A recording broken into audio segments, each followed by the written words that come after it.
to our film review show. This time reviewing Palm Springs 2020. I don't know if there's another Palm Springs film.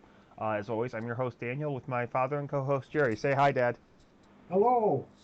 Okay, so I think this came out in July, if I remember right. But this is the first time we saw it, and we just got Hulu or whatever it was on. And I honestly thought this movie was pretty good. Uh, yeah, go ahead. I was just saying, yes, Sandberg Hmm. was excellent as a comedian in it, and he delivered a lot of great comic lines. Yeah, well, the main two people, him and Kristen something, Military or something. I'm not quite Yeah. sure how you pronounce their last name. Both worked really well together and had great chemistry. Hmm. And they were both funny and and good at the characters they played. Yes. Um, it's kind of like an interesting movie, like because it's been a while since I've seen this. That like the very opening of the movie was kind of bad. Was well, it was just kind of gross and not funny. But after you've seen the movie, it makes that opening pretty funny, I think. Yeah. Uh, which like I know we were like we're and obviously and in particular like I we knew this was kind of a Groundhog's Day movie getting into it. Uh, so we kind of knew like why he was acting that way, but you really don't before that. But he's still like, and even like as a character like in it, and at the point where the character is in his arc as having been Groundhog Day probably already for a while. We don't know really how long. Um, but he kind of spends the whole time in this movie, at least for the most part, in the arc of he's numb to it and doesn't really believe it can change anymore, and he's just in this living hell. Mhm. But he's still charming and funny during it, which really worked for the character, I thought. Um, Yeah. Obviously, a The quick run down to the plot of the movie is Andy Sandberg's character has been going through this for a while. Uh, while he's picking up a girl, he gets hunted down by J.K. Simmons' character, who has also been in the time loop for a while after he got drugged into him over a night of drugs. Uh, and she gets time looped, and that's kind of where the movie starts. Well, it starts with him going through the loop and getting her stuck, and then it's kind of them interacting throughout most of it and and somewhat trying to figure out how things are going to go. yeah.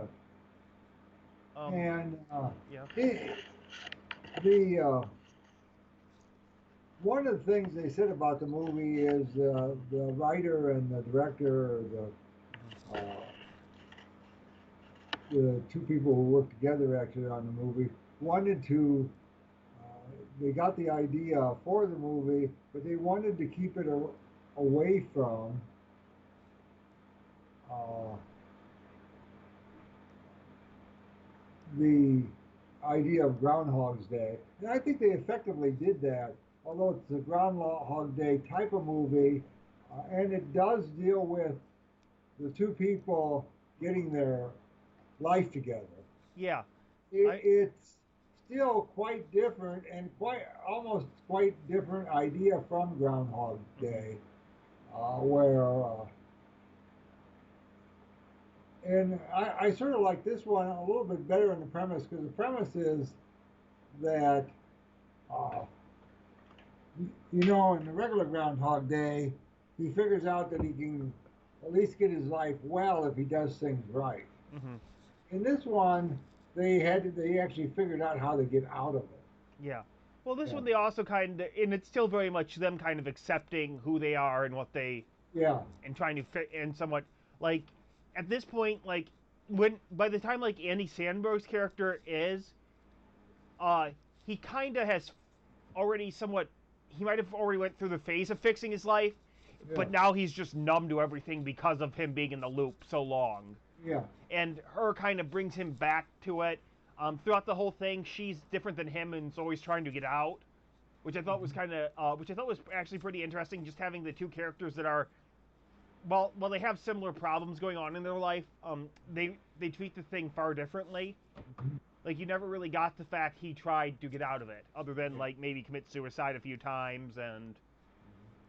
Well, I think that was the interesting thing. You know, J.K. Simmons Hmm. character, I forget what his name is in the Yeah. movie, who, you know, gets angry at Andy Sandberg for getting involved in this whole thing. Hmm. All of a sudden, at the end, he doesn't want to get out. He just wants to stay there because he's got life Yeah. for the one day or so like he wants it.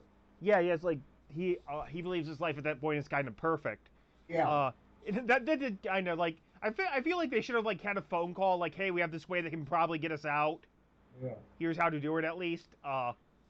At the end. Mhm. Which I do think it's funny, but like I said, I really liked in particular Andy Sandberg's character just kind of like at this point where he's like, there is no God, everything's pointless. Yeah, Like you get in that.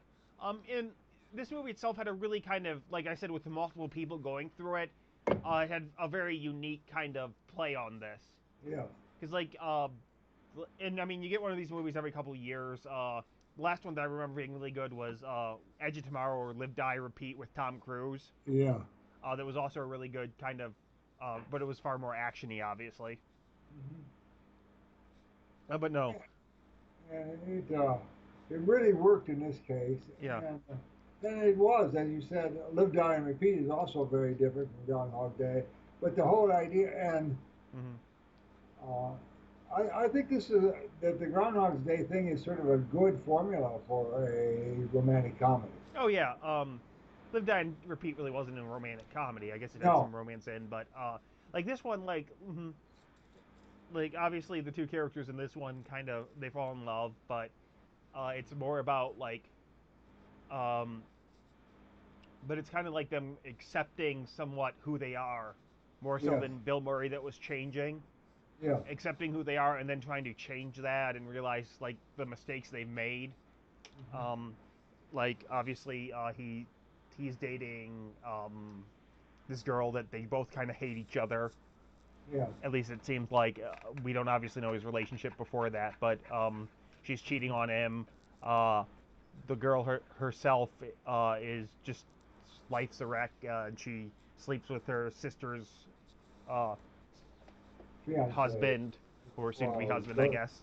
'Cause it's over their wedding the night before, and kind of tries to like call it out, but when she does have, I mean, I also found it interesting that she clearly knew it was going to be the final day, that she had it, and what she did there, which we really haven't seen that much. Like in Groundhog's Day, he never knew it was going to be the final day when it yeah, was, but she did, and she tried to set things right and make sure like the guy didn't screw up again, and like, and even though he cheated on her, you do actually feel like he realizes he made this massive mistake, even though it's a really short thing, yeah.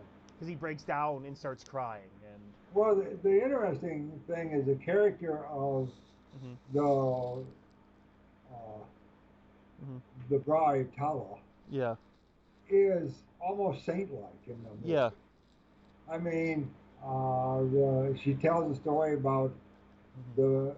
I mean, Andy Sandberg at the beginning tells the story of hmm how great she is, and then the hmm sister tells her how she came in even when she was 5 years old, how great she was, hmm and you get the idea that she is yeah, just this really great person. hmm yeah. Hmm.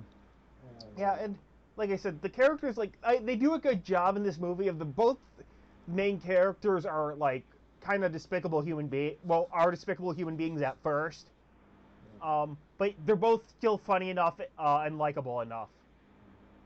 Um, and like I said, in some of the things, like you do kind of feel for Andy Samberg's character, like he's at the point that you don't know how he was before the time loop, unlike Groundhog's Day, but he's at the point where like he could have been a perfectly swell guy, but where he's at right now is he's just numb to everything, yeah, and it's about in a lot of his story arc is him getting out of that and trying. But even then, you kind of got like he didn't really try to put much effort into things. It sounded like uh, he didn't, because he doesn't really like. It's not like Groundhog Day where Bill Murray learned everybody's name and stuff and knew what they were doing. he just said he tries to do things easily and are fun. In that, which is interesting. Like I said, I did really like how they had three people that took the time loop aspect of it and changed it. Like each had a different reaction to it, and each had a very different way of handling things. Yeah. Uh, And like and it was sort of interesting that the rest of the people weren't in the time loop. yeah. Well, you could drag anybody into the time loop, I guess, but Yeah. um, it had yeah, and it did. Like I said, it did everything really well. I mean, it's a comedy and it's funny throughout the whole movie. It's funny and it's charming throughout almost the entirety of the movie, so it works from that regard, definitely. Yeah. It's definitely one of the best movies I've seen this year, I think. Hmm. Uh, though I still don't understand like the dinosaurs necessarily. Like the first time they did it because they were on drugs, I thought. Yeah. But they also had the dinosaurs at the end, so I don't know if that had to do with them kind of screwing up the time continuum and how they got out, or it was just kind of another gag, or I think it was another gag. Actually. that's what I assumed. But it just kind of threw me for a bit of a loop there. Yeah. Um, and I think this movie could have ended maybe about 60 seconds earlier. Like I like the ending joke, but it might have been better if they just had a bit more ambiguous ending. Yeah. But I mean, I also get like they wanted to have a happy ending. Yeah. Uh, Usually comedies you don't want to have a ambiguous ending, but uh, yeah. Um, uh, like I said, like with this movie, I think like Andy Samberg has proven like because I've seen him in a few other things. He had that one movie a few years ago where he was like spoofing on like Justin Bieber and whatnot. I'm blanking on the name. The trailers looked terrible, but it was pretty funny. Do you remember what I'm talking about? I know we saw it. Where it was him and his Lonely Island crew. Yeah. Uh, it was kind of a mockumentary thing. Ah. It was like Never Stop Stopping Pop Star or something. Yeah. Like it, I sort of remember it, and yeah, it was really funny. mhm. Like it went after a lot of Yes. hanging fruit, but it was pretty funny. Yeah. And with this one, it's a more serious role. Obviously, it's still a comedy, but I think he does a really good job. And I could see him very much being a modern day like Bill Murray or something. Yeah. And so does, like I said, I don't really know the girl in it, but she does a great job too. And um, they have great chemistry together. Hmm. Yeah. Mm-hmm. And Like I'm like almost certain this one will get an Oscar nomination for Best Original Screenplay. It might even get yeah. a Best Picture one. I think it's one of the better movies I've seen this year. That's not saying much because nothing's came out this year, but uh, it was a fun movie, and I definitely recommend watching it. I don't know about. I'm assuming you're the same there. I am too. Yeah. Yes. Uh, and like I said, it might be something that's fun to watch again to see like what they do, like watch again what they did now that you know more about like it's a time loop and kind of see how he does it the first time and whatnot. And Uh, see whether they're consistent. yeah, the consistency and stuff and going Yeah. on, but yeah, for the most part, it starts off kind of bad, but the ending, I think, like I said, I think the beginning is a lot more funny when you look at it like after you've seen the movie. Yes. Because it also and it does a good job of showing like the mental state he's in and everything. They just could have maybe done it a bit less gross, I guess, Yeah. but I But I don't know. think somewhat they wanted to do it gross because Because well, they didn't want you to necessarily because what he does then in like some of the other things, it seems like he's kind of a good guy. yeah. Like he saves the girl from the speech, and he's kind of, but then you like, and you don't learn until later he's just doing it because he can sleep with her because he said she's the easiest one there to sleep with. Yeah. He tries to live his life with minimum effort. So, uh, yeah, um, I definitely like I said, check this out. I don't know. Do we have much more to say on this one? I don't believe so. It's like it's one of those things where you don't want to reveal a lot of the jokes in it because the jokes are pretty funny. Yes. And it's a lot of fun. Just a lot of fun. A good Groundhog's Day. A good change in the formula. Definitely check it out. Yes. Okay, and I think that's all. So please remember to like and subscribe if you're watching this on YouTube, and same if you're on Twitch. Okay, thank you all, and Okay. have a nice holiday.